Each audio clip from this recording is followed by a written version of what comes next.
press the bell icon on the YouTube app and never miss a... लोग बोलते हैं कि नाजिया सनातन धर्म की तारीफ करती है, लेकिन I am the first person, I am the first lady जो चाइना में इस्लाम की बेहुरमती हो रही है, तो मैं आवाज उठा रही हूँ। मैं बार बार कह रही हूँ कि आप लोग क्यों नहीं कह रहे हैं इस्लामिक देश से कि चाइना में देखो टाइल्स लगाए जा रहे हैं ला इलाहा इल्लल्लाह के, और लोग पैर ले करके जा रहे हैं, जूता चप्पल पहन करके जा रहे हैं, जमीन का फ्लोर का टाइल्स लग रहा है।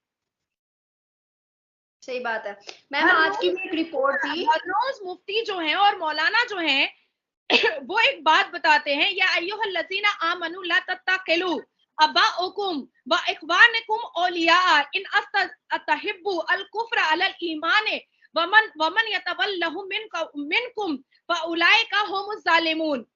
अपने भाई बहन को भूल जाओ, अपने माता पिता को भूल जाओ, अपने रिश्तेदारों को भूल जाओ, अपनी जिम्मेदारियों को भूल जाओ।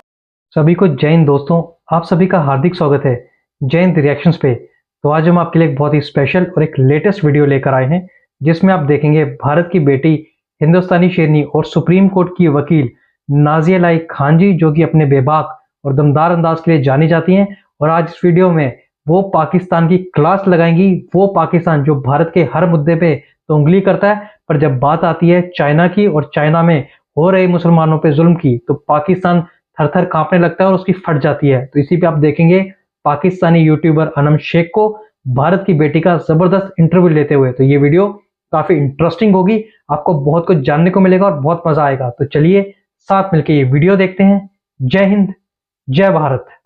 पर अल्लाह और रसूल को मत भूलो।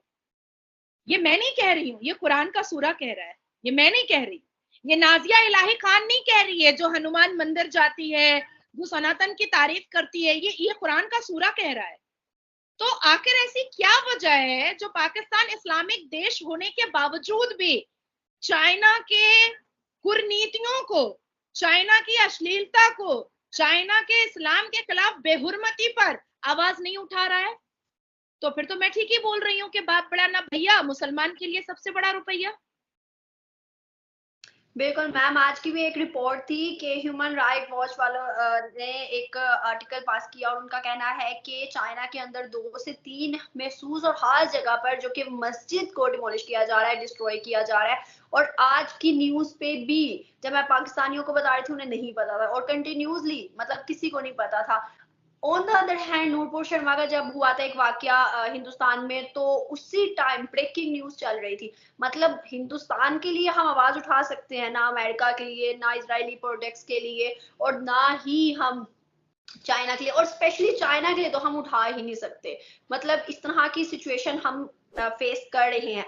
खैर, और अक्सर औकात तो लोगों के बिजनेस होते हैं और वो डर जाते हैं, नहीं हम नहीं बात करेंगे, हमारा तो चाइना के साथ बिजनेस चल रहा है। तो ये सब चीजें हैं पाकिस्तान में, नो डाउट। दूसरी मैम बात देखें हम तो रही इस्लाम की बात, तो हमने 2 चीजें देखी जो कि सोशल मीडिया पे भी बहुत ज्यादा वायरल हुई। एक तरफ prime minister Narendra Modi speech कर रहे हैं और अजान हो जाती है, और वो एहतराम करते हुए माइक को नीचे करके खामोश हो जाते हैं, पानी पीने लग जाते हैं। दूसरी तरफ हमारे इस्लामिक देश के मानने वाले पीएम अजान हो रही होती है, उनको पीछे से बताया जाता है, लेकिन वो कहते हैं मुझे आवाज आ रही है, सब्र कर लो, मुझे आवाज आ रही है। वो कंटिन्यूसली बोलते रहते हैं, अपनी बात पूरी करते हैं। दोनों में क्या फर्क है?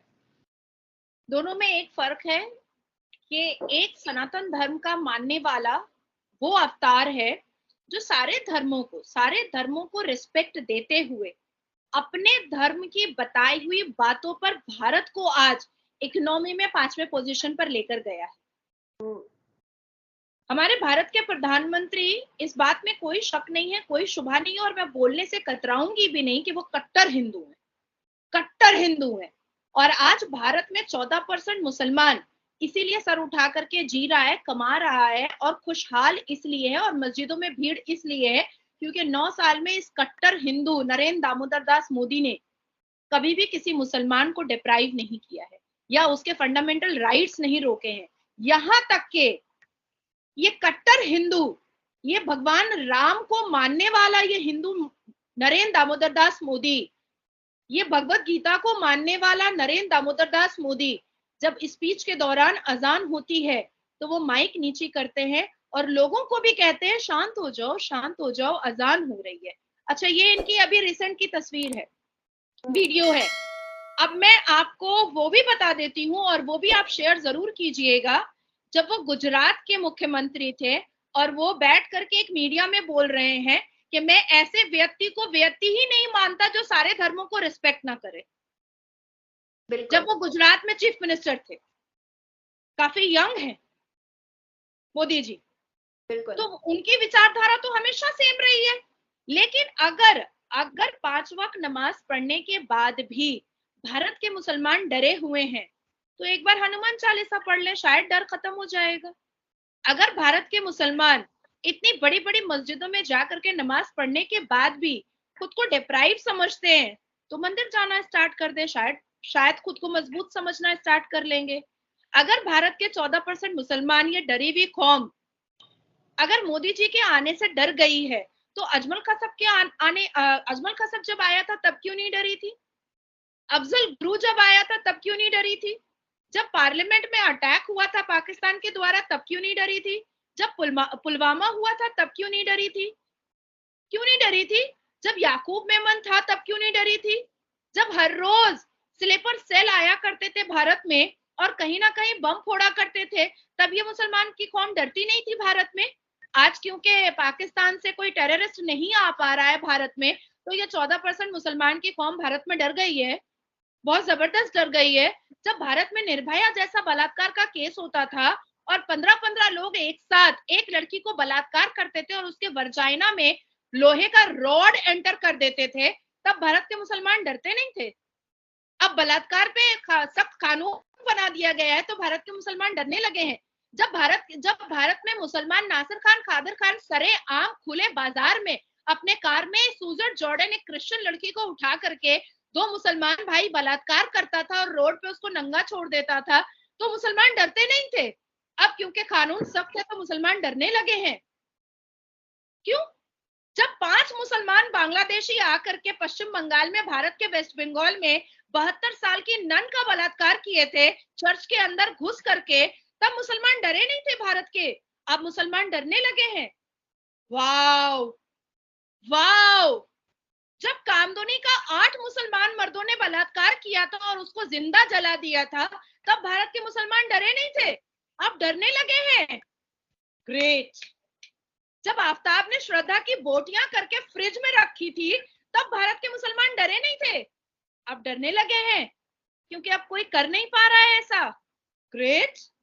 बहुत बहुत जबरदस्त है। इसका मतलब है कि भारत के मुसलमानों ने तो खुद से बता दिया कि वो जिहादी एक्टिविटीज के हैं, और क्योंकि भारत में कानून सख्त हो रहा है और जिहादी एक्टिविटीज करने को मिल नहीं रहा है, इसलिए मुसलमान डर गए हैं।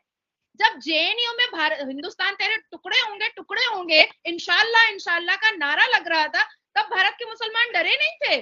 Oh my God, really? तब भारत के मुसलमान डरे नहीं थे। आज जब कोई ये नारा नहीं लगा सकता है और वो अरेस्ट हो जाएगा तो भारत के मुसलमानों को डर लग रहा है। तो अपना चेहरा तो खुद ही बता रहे हैं भारत के मुसलमान। और अगर तब उनको लग रहा है और अवैसी चिल्ला रहे हैं और पाकिस्तान उछल रहा है कि अरे भारत में मुसलमान डिप्राइव है, तो मैं आपके चैनल के माध्यम से पूछना चाहती हूँ कि ऑनर किलिंग में जो हर महीने 2783 लड़कियां जो बोटियां की जाती हैं ऑनर किलिंग के नाम पर, इस्लामिक रिचुअल के नाम पर, उसके बारे में पाकिस्तान क्या बात करेगा? है हिम्मत? आए मेरे सामने, मेरे पास पूरा डेटा है, पाकिस्तान नेशनल कमीशन का डेटा है और वो भी पाकिस्तान के वेबसाइट का डेटा है जो यूएन में जमा हुआ था। आपके यहाँ 2022 में ऑर्गन ट्रैफिकिंग बस्ट हुई थी और आपके ही पुलिस ने बस्ट किया था। 883 लोगों का ऑर्गन एक साथ निकाला जा रहा था और जिसमें एक नेता भी शामिल था और वो बेचता था करोड़ों रुपए में। उसके बारे में पाकिस्तान का क्या रिव्यू है? क्या बात करेंगे उसके बारे में? कुछ बात करना चाहते हैं? मैं तो बैठी हूँ बात करने के लिए, मैं तो कन्फ्रंटेशन के लिए रेडी हूँ। बुला लीजिए 10-12 लोगों को, ब्लॉक में हम बात करते हैं, लाइव टेलीकास्ट करते हैं, लाइव पे जाएंगे कन्फ्रंटेशन में, मैं डेटा के साथ बात करूंगी। बिल्कुल मैम, हम चाइना के लिए नहीं बोल सकते, हम किसी बात पे नहीं बोल सकते, सिवा हम बोल सकते हैं तो हिंदुस्तान और कश्मीर के लिए बोल सकते हैं, अदरवाइज हम किसी चीज के लिए बोल सकते हैं। इवन यहाँ की यूथ, यहाँ की छोटे छोटे बच्चे को पता है भारत का मतलब बुरे लफ्जों में, या कश्मीर का कि जुल्म हो रहा है, लेकिन चाइना के बारे में कुछ नहीं पता। चाइना के बारे में पूछा जाए या किसी और के बारे में कितनी पूछा जाए तो कुछ बेवकूफी और कितनी इडियोटिक और नॉनसेंस बात है कि आपके युवा ये कहते हैं, अरे जाने दे, भारत को चांद पे, जन्नत में तो हम ही जाएंगे। माय गॉड, नंगा करके ना पिछाड़ में मारना चाहिए ऐसे मुसलमान लड़कों को। और यही रीजन है कि आज मुसलमान इतना पीछे है, यही रीजन है कि इस्लामिक देश इतना पीछे है। भैया जब प्रॉफिट मोहम्मद के दांत में दर्द हुआ था ना, तो भी हकीम बुलाना पड़ा था। दोस्तों आशा करता हूँ कि वीडियो को आपने अंत तक देखा होगा और हमेशा की तरह नाज़िया इलाही खान जी का बेबाक और दमदार अंदाज आपको काफ़ी पसंद आया होगा।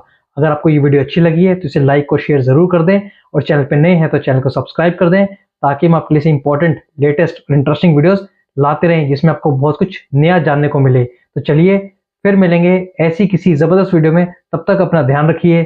जय हिंद, जय भारत।